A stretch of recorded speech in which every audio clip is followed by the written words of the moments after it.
Straight Talk Politics, Wednesday, December 4th, 2024. Pete Hegseth, flame out. Yep, it's flame out time. The nomination of Pete Hegseth, in which we were one of the first to report that his nomination was in trouble, just not as quickly as Matt Gaetz' nomination for Attorney General. Well, it happened. 4 Republican senators have leaked that their support will be withheld if the vote was held today. They're giving him a chance to defend himself, but the allegations are starting to pile up. And it says something about the Trump presidency and attention to detail. If you like this material, please press like, please share with your friends, subscribe, notify, do all those good things to help us out.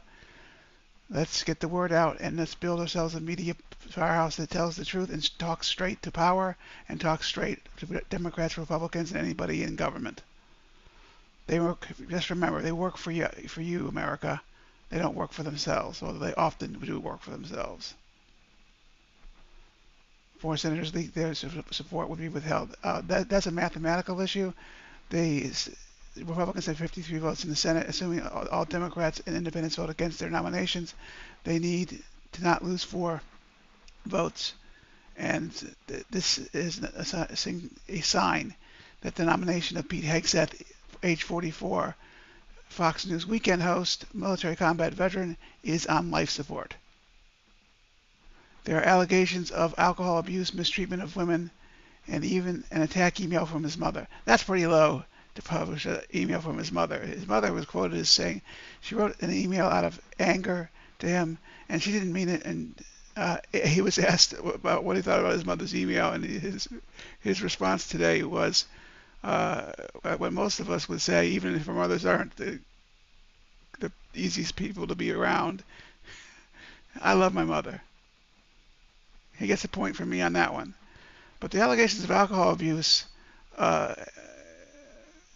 trouble me. The Department of Defense is a department that runs 24/7, 365, and needs a Secretary of Defense to be ready to act and give advice on how to use military power, potentially lethal military power, on very short notice. You don't want the Department of Defense, Secretary of Defense, to be under the influence at the time. The mistreatment against women allegations includes more than 1 woman, including a 2017 credible rape allegation. Although there has been no conviction, the Senator Lindsey Graham and Senator Kennedy from Louisiana have asked for an explanation of that incident. What it says about Donald Trump. It says a couple things. 1, he did not care enough about the Department of Defense to investigate his nominee. Just today, there's signing an agreement to allow for FBI background checks on some nominees, but they've put out nominations for almost every cabinet office without any background checks from the FBI, and the results show the lack of attention to detail. Donald Trump seems bored with the details of government. He seems bored with the details of setting up his administration. Why did he run for president? I guess to stay out of jail, not to actually do the job. It shows a laziness that I was surprised with, because he does care about his reputation. He does care about what people think of him, no matter what he says.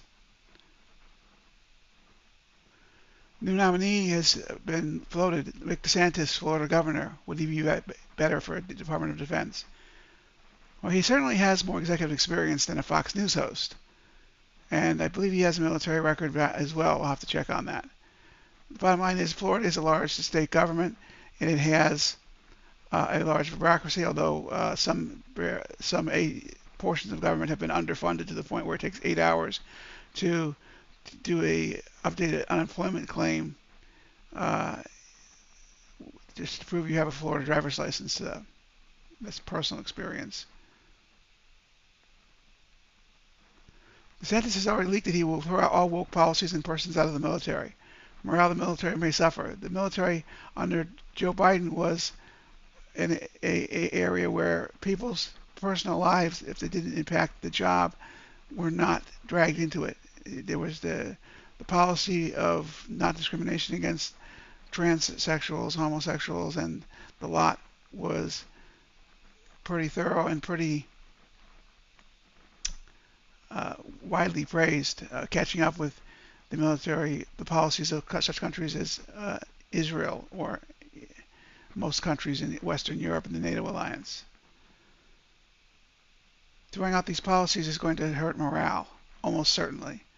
And it's not fair. The people who are willing to give up their lives to protect America should not be discriminated against by inconsequential details in their personal lives. A serious question has been raised. A serious question has been raised. Does Donald Trump even care enough to actually do the job of President of the United States? The answer is, so far, the jury is out, but he does not appear to be paying attention to detail. Two major nominees, two of the most important departments of government, have flamed out. One's out, has withdrawn his name, and Pete Hegseth is being spoken of in the past tense, with Florida Governor Rick DeSantis leaking his potential policies. That doesn't say a lot about the Trump administration. We're going to have 4 years of not only lame duck, but I don't care from Donald Trump. We'll see. He also released a very serious, threatening statement yesterday against Israel. Or against Israel, holders of Israel, hostage takers, against Hamas. He said, "You'd better get these hostages released by January 20th, or they'll be held to pay." Hamas's response to that threat was to threaten to kill the hostages right now, blaming an Israeli operation. Didn't show a lot of respect or fear of the consequences of pissing off Donald Trump. That's the end of this episode of Straight Talk Politics. Pete Hegseth flames out. Please like, share, subscribe, and notify, and make some comments. Comments are open now. We've gotten a few comments in on some videos. They haven't been accurate, but they have been at least civil. So, thank you very much for watching.